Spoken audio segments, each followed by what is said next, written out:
Well, hello. This is Pat Lynch, and you are listening and watching. I'll call this a special As the World Turns or Burns episode. We normally kind of comment on news that had been, discussed over the past week, but this is something fresh off the headlines, and so we wanted to talk about it. Literally as it's announced right now. As it is burning. Normally, now as the world's turning or possibly burning, I don't know. But normally you'd see Kieran O'Keefe and Brendan Connell with me. But today, being it's a special broadcast, joining me, coming from behind the board, out from the shadows, is Producer Jayson. You bet. And so, he's got... I don't know who is it. Normally Kieran with the hot takes. Yeah, I feel like Kieran. I don't know. Brendan's sometimes hot. Yeah. Kieran usually he's kind of like the mellow. Like, okay. I got all the research done. Yeah, that's true. And so we definitely got somebody to fill us in for the hot takes. So, big lead up. What are we talking about? Well, it was announced today that Attorney General Pam Bondi is no longer in her job. See ya. So, Jayson,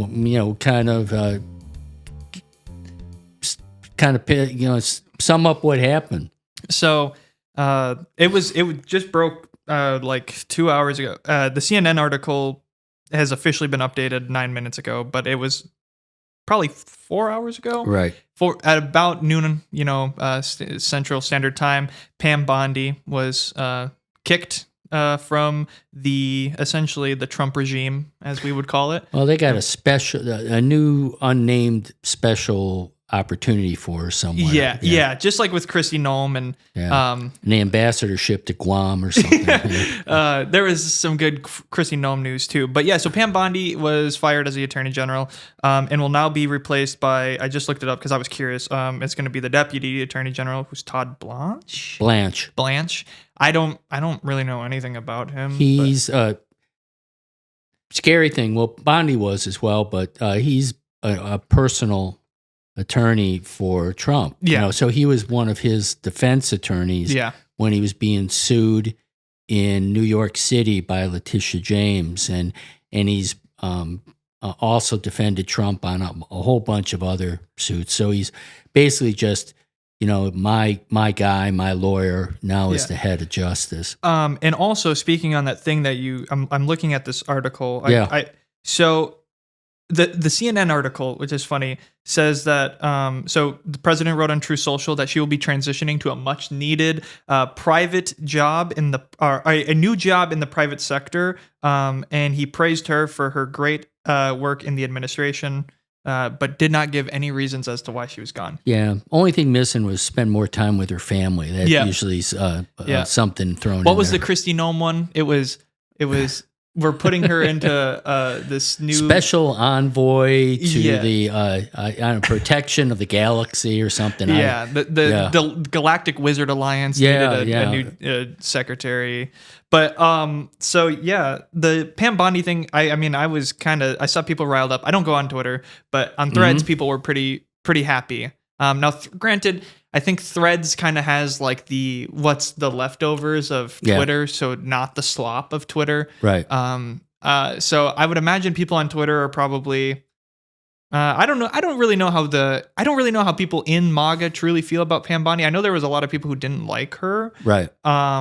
There's a lot of reasons. My family, in particular, I think I'm not going to give names, but somebody in my family was very vocal against her, especially on Facebook. And it was because she was a woman.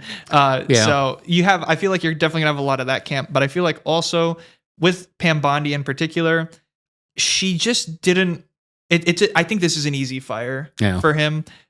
She didn't look good at the Epstein hearings. I felt like she was going to get fired. Like there was you can always kind of pinpoint certain positions as to when things probably were going to start leaning in a certain direction, I think with her, it was in the case with the Epstein files in particular with the victims sitting behind her, and they Never asked looked her back. to look Yeah. back at them, and she just became like this, stone wall. I'm done. How dare you accuse me of being whatever? The Dow's over 50,000. Yeah. At that point, I felt like it was only a matter of time until she was going to be gone.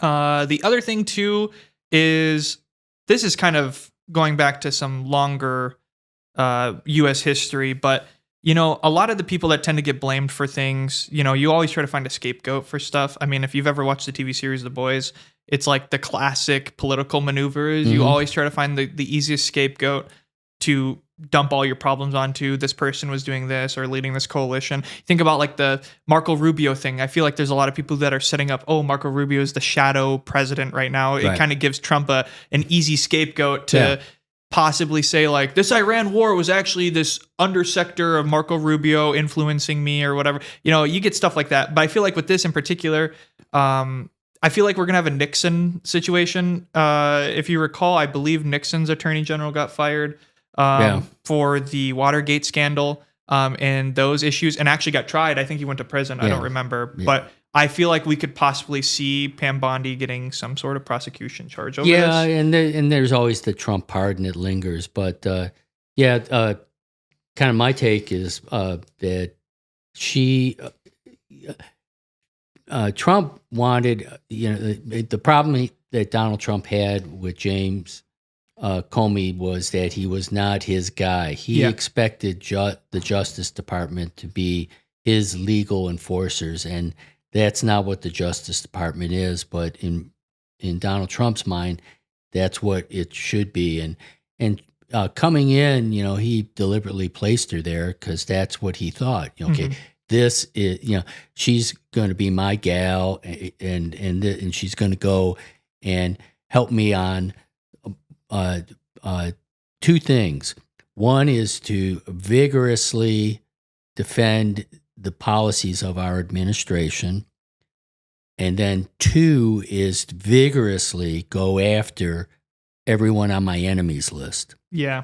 That, and so what happened in terms of defending the administration, she did all the stonewalling and all the obfuscation when they started doing some really onerous stuff around deportation, sending people to CCOT, not turning the plane around, directly violating a judge's order. That was all her, and I'm sure within the administration, thumbs up. Yeah. Now here comes the big gorilla, which is the Epstein files.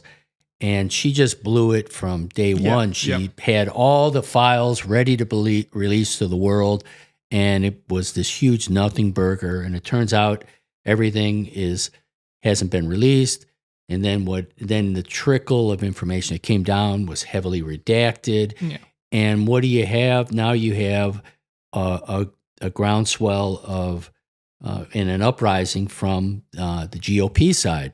And Thomas Massey emerges, and now all of a sudden you got this chipping away at the MAGA base. Yeah. And so she blew it on the, as far as how to, really go and manage the Epstein files. I don't, frankly, my personal opinion, they're doing, I think that a lot of this she was doing, and they were perfectly fine with her. The redactions and the delays and the stonewalling, all that stuff was great. But then, she just made it, handled it so badly that now she's going to be subpoenaed. The problem did not go away, and the problem only got worse. Second part, as far as vigorously going after his enemies, she did what he wanted, and so she went after Jerome Powell, went after Comey, went after Letitia James, is going after all these people that he just quote unquote hates.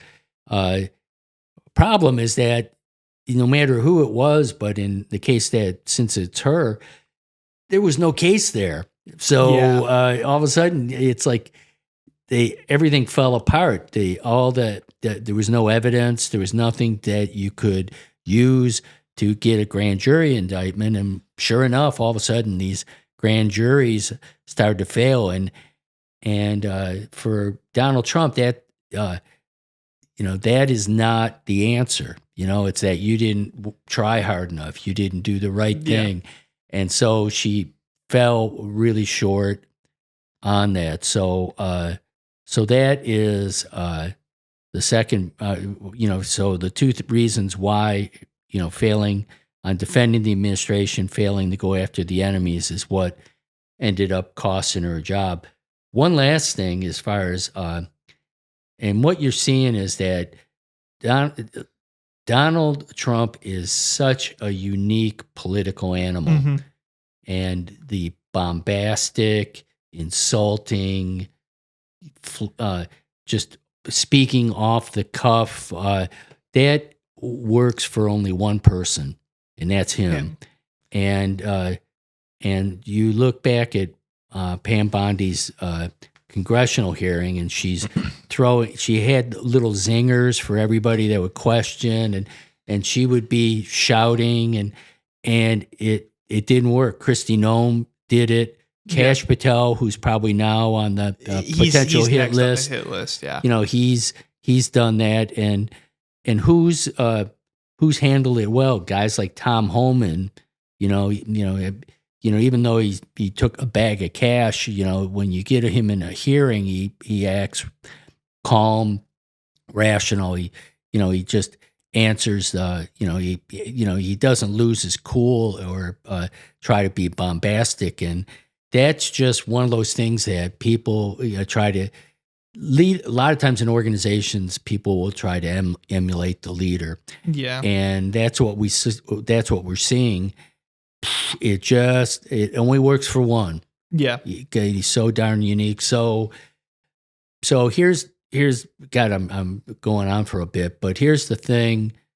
As far as now, Todd Blanche is just a fill-in for who eventually will be there. Talk is Lee Zeldin. He's now the head of EPA, former congressman out of New York. Actually, was Brendan's where he grew up. That was like his district, and you have to expect that the expectation is still going to be the same two things: defend the administration and go after my enemies. Yep. So thinking that now they've come to their senses and they realize justice needs to be independent, and we've learned from the mistakes of how Pam Bondi had it. Absolutely not. If anything, I think that it's okay. I want you to be Pam Bondi on steroids, and really, I'm not going to accept that you can't find a case to go to prosecute my enemies. You're going to get that done, and so it's kind of a parallel to the Iran bombing, and you get rid of the Ayatollah, and now it's a regime change, but now I think you have an angrier, more hostile replacement with his son. I think the other thing too with Pam Bondi is, it's kind of like it's a layup. Because the thing is it does two things. The first thing it does is it puts a little bit of heat off Trump's back, because he can now use the argument of, you know what, the Epstein files weren't handled well, but that was all her, scapegoating. The second thing too is it buys him time. It buys him time to continue pushing whatever crap through the Epstein files. The other thing too is I'm curious to see now, regardless of if it's Todd or whoever comes next, how Congress is going to attack them over the Epstein files, because, as you know, like, the Epstein files still haven't fully been like completely released. Also, the redactions are still there are redactions of people which they were supposed to not be redacted, other than victims, and there were victims who weren't redacted. So it's like all these things that are happening with the Epstein files. I'm curious to see how this next person's going to do it. I have a strong feeling it's going to be even worse. Yeah, I feel like we're probably going to see very little of the Epstein files ever again. The other thing too that I thought was really interesting was Pam Bondi was I don't know if this was directly her. I mean, I'm sure there's like 50 people around her who are also completely getting this. But what the Epstein files that I found was really interesting was when they were first released, like unredacted fully, not for just people to pick up and download, but like the full quote unquote unredacted versions that were given to the congressmen and women. They essentially they pulled like the classic put you in a room situation, right? Like severe, like surveying them and essentially like watching them as they like gave them 3 computers to look at these files. And so Pam Bondi was doing a lot of tactics like that I think really pissed off Congress, right? Which led to a lot of uprising from from Congress in particular. The Senate, I know, was getting really pissy with her over that.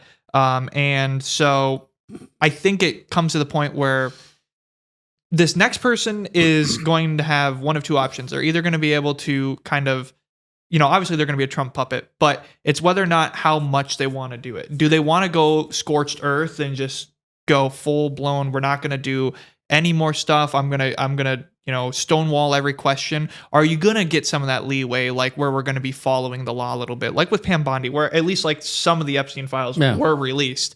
I mean, that's more than I thought was ever going to happen. Like even with the 30-day thing, I truly thought they were never going to be released. I thought there was going to be some excuse. But there's a kind of a little inconvenient truth, and that's that Congress almost unanimously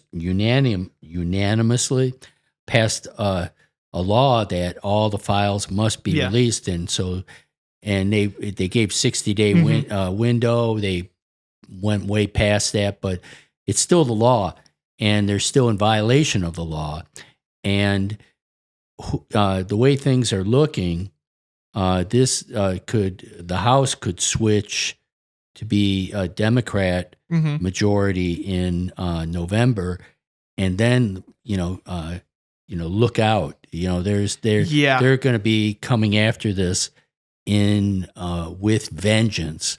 Yeah, and then you still have Thomas Massey, who Trump has him on his target list, and he's doing funding and doing everything possible to get him to lose his primary. But he's flat out said that he's willing to just just turn the mic on and go on the record and start reading all the names and everything that they've tried to redact, because he has the unredacted files. Yeah. So he's seen it all, and he knows kind of where this thing all could go. And it's one that the new replacement, they can try their best to try to contain everything around Epstein. It won't work. They're going to they're going to have to go and be able to just let this thing go out. And I don't know, eventually Donald Trump will run out of countries to bomb to get everybody's attention diverted from the Epstein files. So they're going to find some way, an opportune way to release it on some weekend, or do something to try and make it a nothing burger, but it won't. The other thing is that he still wants that attack dog, and they still have a lot of immigration policy to defend. They have things that about trying to get tariffs back and reinstated. The whole grand ballroom and that trying to shut down the tariff thing. Yeah. I just saw this thing. This is kind of interesting. Yeah, with the tariffs is Trump tried to do a that maneuver. They kind of pulled like a TikTok where like, all right, prescription drug companies, here's what's going to happen. You're either going to start producing drugs in the United States, or we're putting 100% tariff on all of your drugs, imported drugs. I have a strong feeling this is also going to be another nothing burger tariff. Yeah. Where it's just going to come back and be like, okay, you know what? Actually, I'm going to delay it. Because what did he did that with Canada, right? He did what was the thing where they were like, do the tariff, and then it was like so close, and then like, actually, no, I'm not going to do it. Yeah, they ran a unflattering ad about him. So, just kind of wrap this thing up. We always laughed at, as far as predictions, because we don't have enough knowledge or information to make accurate predictions. But as we all know, that never gets in our way. No. I have a prediction that I know is like fire away. I and here's the deal is I don't know. I haven't looked at like Polymarket or CalShare or any of those things, but I know this is like 99% going to happen after this November election. Trump is going to get impeached, not necessarily in the Nixon sense, but because impeachment is through the House, there is not a world where I see the Democrats losing the House. And that is for sure. Now, the Senate, that's a whole different can of worms. But will Donald Trump be impeached after November of this year? Absolutely. Yeah. There is like, as soon as everybody's sworn in, I think number one thing they're going to do is go after Trump in the House, obviously. And I think impeachment it's only a matter of time until that happens, essentially. Now, the more wild prediction would be whether or not a Senate flip-flop happens. Long shot. That's a long shot. But, I think for the first time in a very long time, I think all the betting markets and all the predictors, so not just like betting markets, but like actual polling categories have kind of said that it's like a 51% chance that Democrats win the Senate now, which is the first time that the Democrats have been in a winning position of winning the Senate since the Senate races have started. Yeah. I also think the problem is not only is this Iran war came at a terrible time. I think he picked an absolutely terrible. This should have been like the Iran war. I know we're talking about Pam Bondi, but like the Iran war should have been something, if you were really thinking about it logically, would be something you do after elections are done. Right. Because then you have either full control or you have no control, right? And you can go scorched earth, as I said before. This is not something you do right before elections. And I think a lot of Republicans are very mad at him because it now makes the entire Republican base look bad, because it's now, do I want to stay with Donald Trump or do I want to try to get voters? Because most voters don't like the Iranian war, especially when they hear now troops are supposedly going to be going. And it's like, nobody likes that. Like, this isn't 30 years ago where, you could get away with that. Nobody wants to see that. And so I think they're in a really odd position in this. And this is going to be one of the wildest Senate and House races of all time, because there's just going to be so much. And I'm worried about the ICE situation too. Yeah. That's another prediction that you can make is Donald Trump actually going to, National Guard ICE up polling spots, and then will he be tried on that if that fails? Like, how far is this going to actually go? I don't know. And see, that's where this new attorney general is going to be front and center and all that. And why any hope of this being like a more moderated approach to the new attorney general, I think that's just wishful thinking. Few predictions coming out of this is one. I always thought Pete Hegseth was going to be the first to go, and I was wrong, but because I thought that he would lose the military, and that's what they would abandon him. But I guess just he does these performative press conferences, and I guess stays out of the the grown-ups keep him out of the room, and then they go and do the military action. But I'm thinking that the next person that's really going to start taking heat is Kash Patel. Yeah, because there's things that are just there's only one Trump, and he's performative. He's done all the one thing that is interesting from the FBI in their approach is that all of a sudden the pendulum swung from law in law enforcement going after people that commit crimes to now the majority of the time is immigration. Yeah, and so what's happening as far as with crimes, it's going to start increasing, and it's going to be things that, are, what is the FBI doing? Why aren't they on top of this? You got something like Nancy Guthrie, oh gosh, the Today Show. I'm forgetting the name of the Today Show. Savannah Guthrie, her mother, high profile kidnapping. That's 2 months ago. Yeah, and the FBI's got absolutely nothing.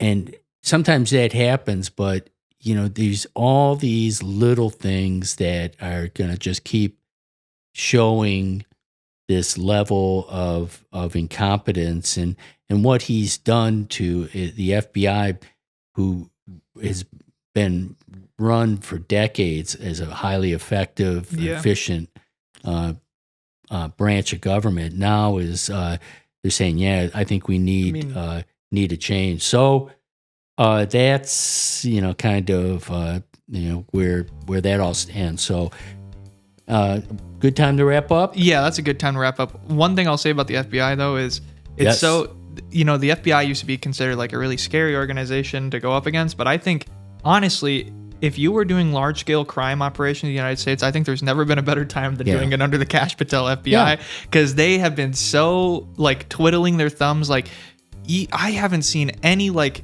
in like even mergers with big businesses too have been like that stuff that we got to start like looking into, and it's never been a better time to be corrupt. All right. So.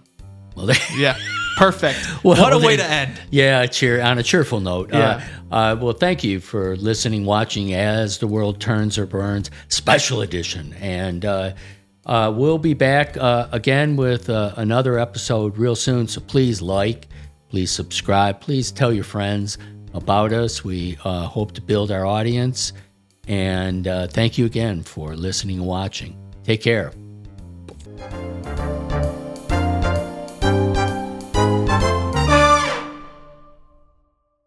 This podcast is sponsored in part by Lyon College and KILT Studios. Thank you to Jonah Winter for the intro and outro music.